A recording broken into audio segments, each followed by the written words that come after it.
নমস্কার, welcome to my channel Soumishree Shri Shri Radhakrishna Gopal Shrimad Bhagavad Gita. আজ 3/0/2025। আমি শ্রীমদ ভাগবত মহাপুরাণ প্রথম স্কন্ধ শ্রীমদ ভাগবত মাহাত্ম্যের ষষ্ঠ অধ্যায় সপ্তযজ্ঞের নিয়মের 53তম ও 54তম শ্লোক পাঠ করব। শ্রীমদ ভাগবত মহাপুরাণ কি জয়, শ্রী শ্রী রাধাকৃষ্ণ গোপাল শ্রীমদ ভগবত গীতা কি জয়। রাধাকৃষ্ণ রাধাকৃষ্ণ রাধাকৃষ্ণ।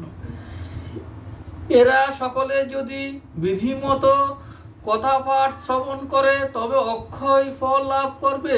এই অত্যুত্তম দিব্য